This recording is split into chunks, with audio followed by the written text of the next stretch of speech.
Bueno, buenas tardes de nuevo.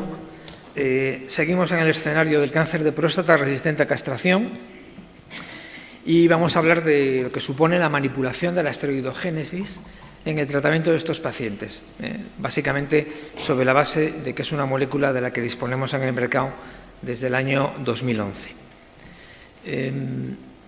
Vamos a hablar evidentemente del cáncer de próstata resistente a castración, pero permitirme que diga dos datos que yo suponía que ya estaban dichos, pero que en cualquier caso encajan con lo que estamos hablando.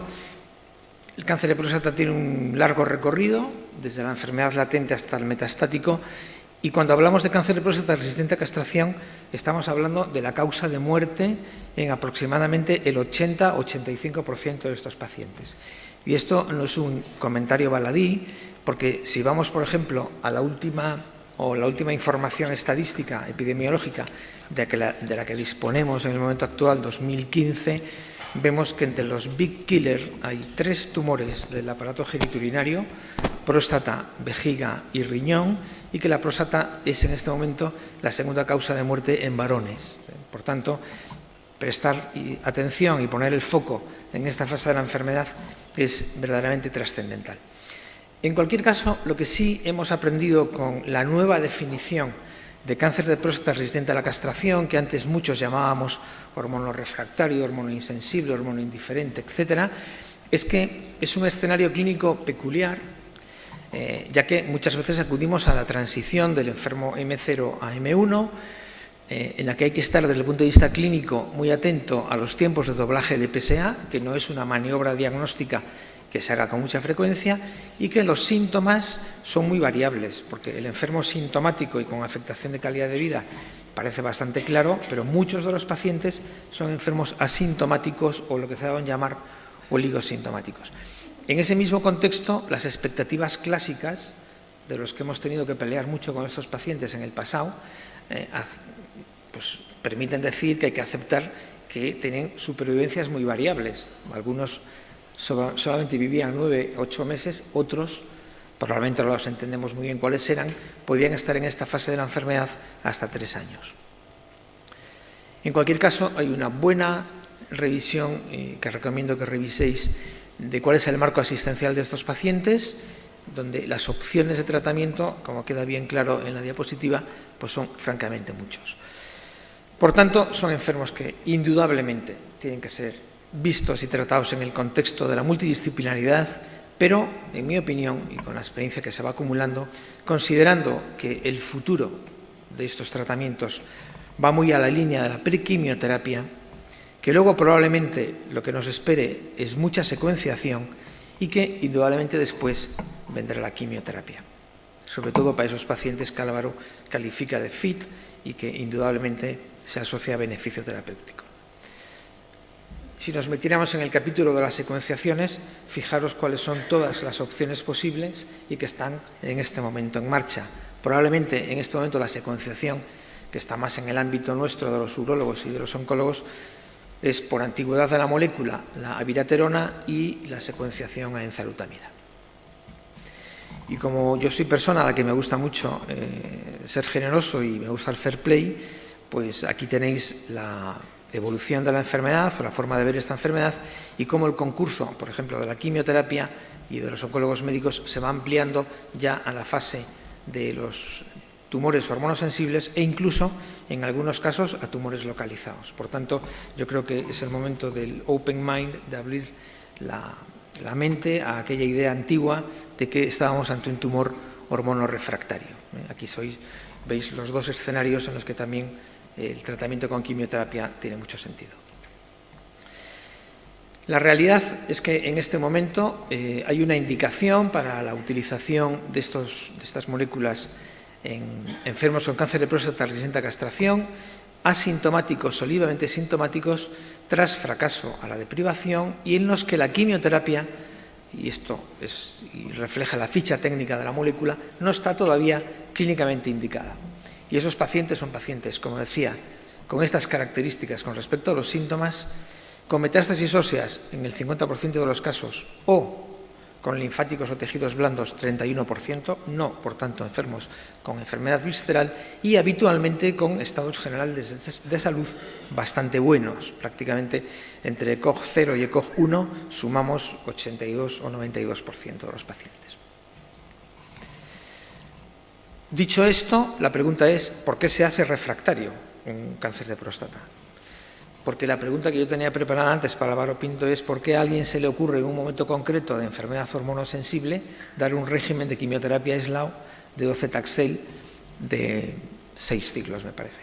¿Y por qué, si es así y tienen tan buena respuesta, pues no se mantiene el tratamiento, por ejemplo? Pero él ya respondió que es un tema abierto y que hay que ir aprendiendo con este tema, ¿no? Pero ¿por qué se hace refractario un cáncer de próstata?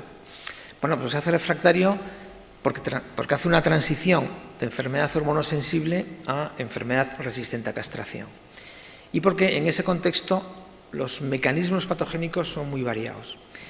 Y a mí, que me gusta mucho participar con los oncólogos de estos escenarios, yo sé que ellos le dan mucha importancia, porque es así, al resultado en las diferencias estadísticas de supervivencia, porque son verdaderamente importantes. Hablo en el caso de Charted. Pero a mí también me gusta mucho hablar no solo de los datos, que todos los vamos conociendo, sino también de cuáles son las razones, ¿no? Y las razones y los mecanismos patogénicos que yo creo que están envueltos en toda esta progresión a la enfermedad resistente a castración es indudablemente cambios en esteroidogénesis tras bloqueo androgénico, el comportamiento funcional del receptor androgénico que se va modificando, como explicó muy bien el doctor Gil Bazo. En mi opinión personal, creo que el turnover del metabolismo óseo tiene mucho que decir en estas fases de la enfermedad. Hay pacientes en los que se erige como el verdadero protagonismo. Luego, que le gusta mucho a Melchor y hemos hecho mucha investigación juntos y por tanto sé que lo va a ratificar, el estatus inmunoinflamatorio del paciente, creo que es muy variable, y detrás de muchos parámetros de calidad de vida y de cómo afronta el paciente la enfermedad está esto, y luego evidentemente la presencia de clones resistentes desde el inicio. En el caso concreto de la utilización de abiraterona, fundamentalmente sobre lo que nos vamos a centrar es sobre la acción de los andrógenos residuales. Y de la misma forma que decía el doctor Gil Bazo, que era muy bonito la forma en que se desarrolló la enzalutamida, también es muy bonita la forma en la que se desarrolló la abiraterona, porque en el fondo lo que se hizo fue demostrar que el propio tumor era capaz de sintetizar cantidades importantes de una hidroxilasa, la hidroxilasa 17. Entonces, en ese contexto es como nacen las nuevas estrategias, y yo creo que más que el debate de qué molécula puede ser mejor o puede ser peor, hay algo que es lo que uno intelectualmente percibe. Y según lo que uno perciba intelectualmente, pues si puedo alinear con la inhibición de la biosíntesis de andrógenos, en cuyo caso pues la apuesta sería abiraterona, o se puede alinear con la segunda generación de nuevos antiandrógenos, en cuyo caso uno está alineado con la enzalutamida o con la RN509, que es una molécula que está viniendo y parece fuerte en los ensayos clínicos. En el caso concreto de la abiraterona, lo que ocurre es algo tan fácil de entender, pero difícil de demostrar, hasta que se pudo hacer, en la que una enzima que es la CYP17 hidrolasa y que está en muchos momentos de la biosíntesis de todas estas moléculas endocrinas, pues se bloquea por la acción del fármaco y en consecuencia baja la síntesis de testosterona a niveles prácticamente ínfimos, se produce un efecto paralelo mineralocorticoide y en ese sentido pues pueden aparecer efectos secundarios de hipopotasemia, hipertensión y retención de líquidos. Algo tan sencillo y tan complicado como eso al mismo tiempo. ¿Qué esperábamos del tratamiento con abiraterona cuando esta molécula de alguna manera apareció en el mercado? Bueno, pues ahora está bastante claro, ¿no? Y para hablar de datos, en este caso concreto, pues esperábamos y esperamos, por supuesto, en este momento, una modificación importante desde el punto de vista estadístico en la supervivencia libre de progresión, con disminución del riesgo del 47%. Inicialmente también un riesgo de muerte que desciende 21%, cuando todavía no se había demostrado la supervivencia. Y al final de todo su desarrollo clínico, pues prácticamente todos los endpoints primarios y secundarios del desarrollo de la molécula y con una potencia estadística importante, pues acabaron siendo positivos en relación a la progresión de PSA, del hueso, del dolor, etcétera, etcétera. Por tanto, una molécula muy sólida, como lo demuestra su utilización en la práctica clínica. Afortunadamente, para nuestros pacientes esto no ocurre solo con abiraterona, ocurre también con enzalutamida y ocurre también con los datos interinos de diferencia de supervivencia con el estudio ALSINCA con Radium 223. O sea que esta es una buena noticia con la que todos hemos iniciado el tratamiento de estos pacientes. Y lo más importante es que, indudablemente, pasábamos desde una transición terapéutica tan importante como era no hacer nada hasta tener tratamientos activos, eficaces y en una población de pacientes muy heterogénea. ¿Qué podemos esperar ahora del tratamiento con abiraterona cuando ya está en el mercado 3-4 años? Bueno, pues lo he podido resumir de la siguiente manera. En primer lugar, viendo los datos de un análisis estratificado, el último, del COU-302, con un seguimiento ya de 49,2 meses, en la que se utiliza como valor predictivo en la supervivencia determinadas variables con estratificación por subgrupos y donde se valora la supervivencia global, el tiempo libre de la provisión radiológica, el tiempo del inicio de quimioterapia, tratamiento con opiáceos, etc.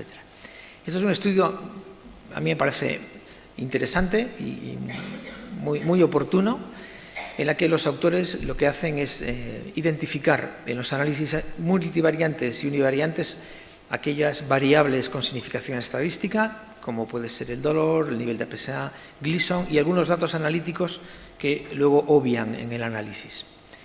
Con esto construyen dos grupos de pacientes, el grupo de pacientes que llaman grupo 1, que es menos numeroso, en el que el tratamiento es abiraterona-prednisona, versus prednisona. Son enfermos asintomáticos, con un nivel de corte de PSA de 80 y con un Gleason, en este caso, inferior a 8.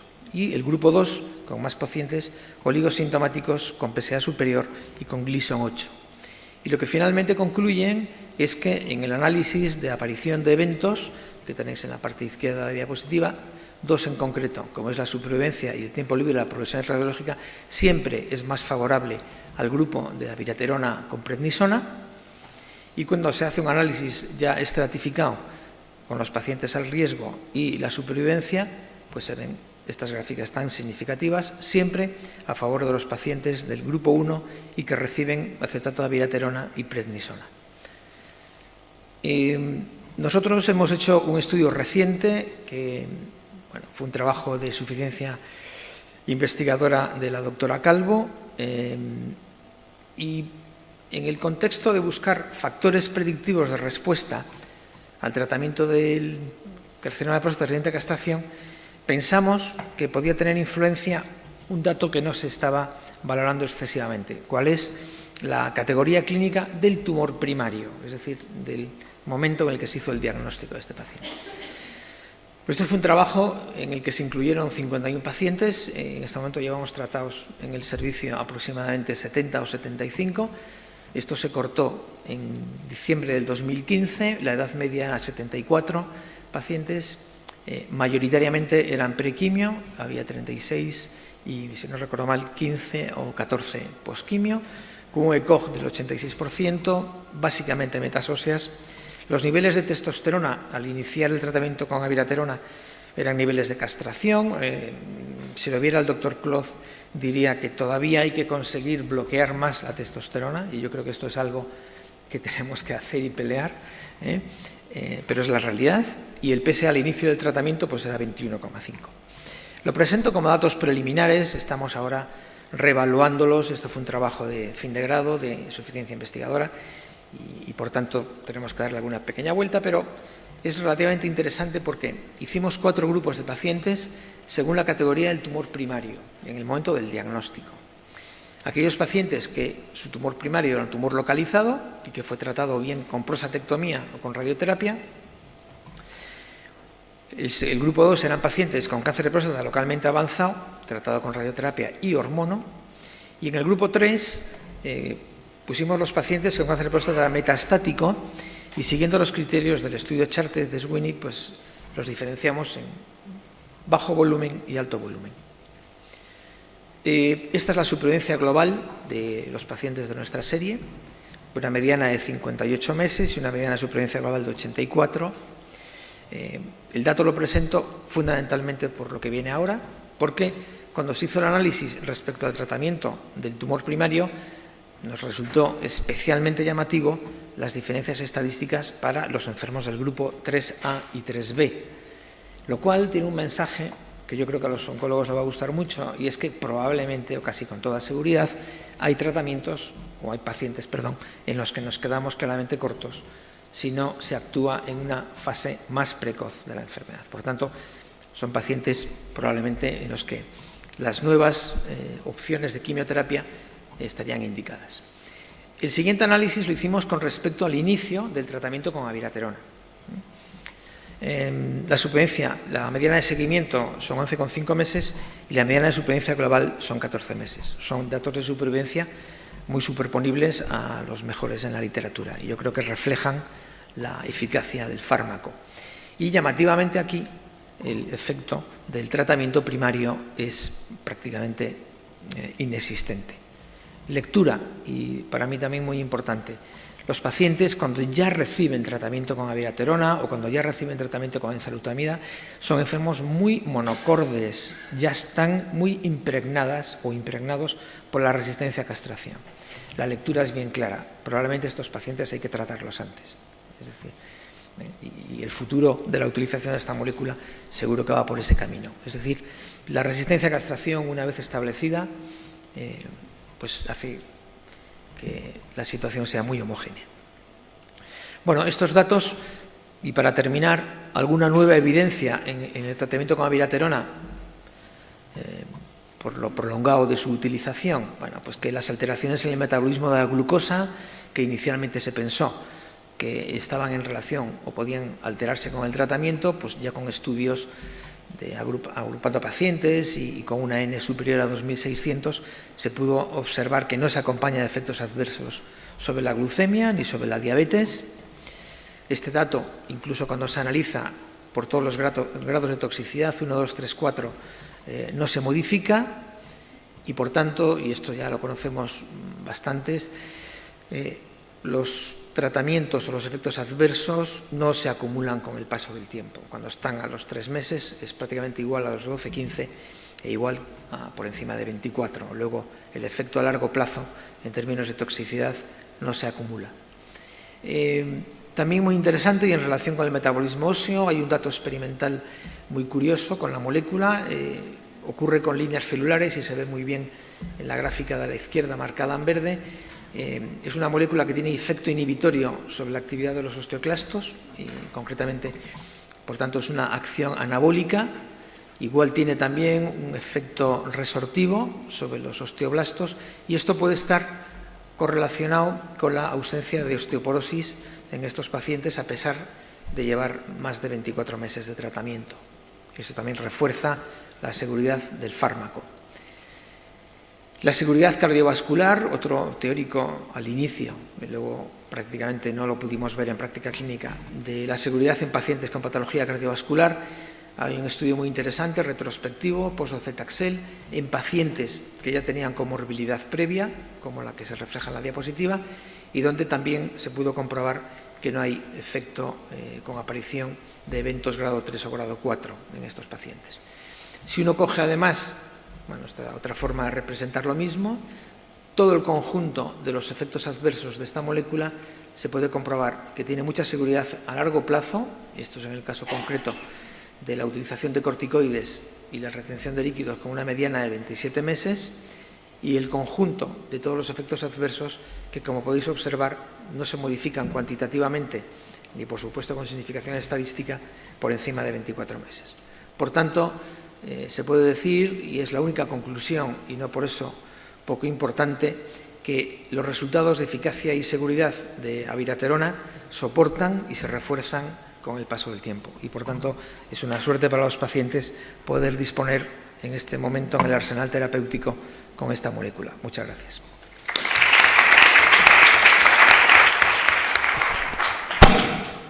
Muchas gracias, Joaquín. ¿Alguna pregunta, algún comentario? Bueno, yo la verdad es que me ha parecido excelente tu presentación y además con algunos datos muy atractivos. Y claro, no me puedo, en estos momentos, tú te has insinuado, ¿no?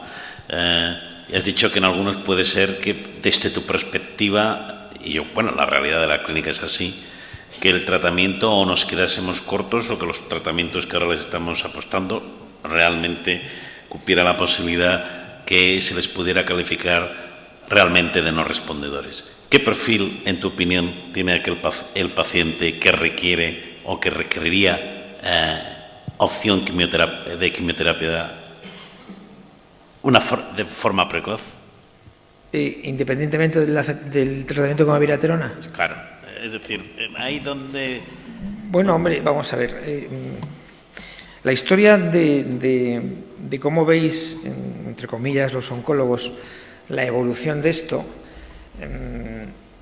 tiene para mí 2 o 3 hitos un poco importantes. En primer lugar, el tratamiento con docetaxel, incluso en la época en la que estaba indicado, tampoco era un tratamiento que enamorara excesivamente. De hecho, muchas veces cuando teníamos enfermos resistentes a castración, que no se llamaban de esa manera, pero que sabíamos que iban mal y eran refractarios,